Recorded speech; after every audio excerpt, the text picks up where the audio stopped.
Dažnai mūsų turistai klausia, ar Turkijoje yra saugu vairuoti automobilį, ar galima jį išsinuomoti. Tai atsakymas yra labai paprastas, automobilį išsinuomoti tikrai galima. Dėl vairavimo saugumo yra šiokių tokių niuansų, tai pamatysim šiandien, kaip tik tą padarysim, pavažinėsim Turkijos gatvėmis, pažiūrėsim, kaip jie vairuoja, ar tai yra saugu daryti.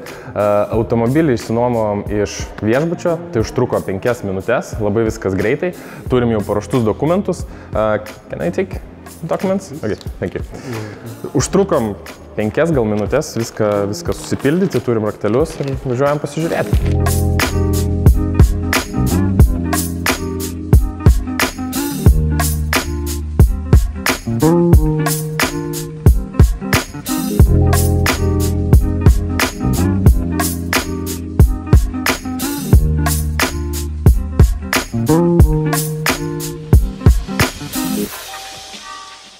Dar vienas svarbus dalykas vairuojant automobilį Turkijoje yra navigacija.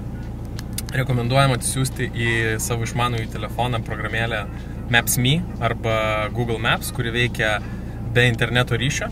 Taip labai lengvai galite susigaudyti Turkijos keliuose. Visi žemėlapiai yra tikrai labai detalūs ir tiesiog susivedat savo destinaciją, kur norite vykti ir važiuojat.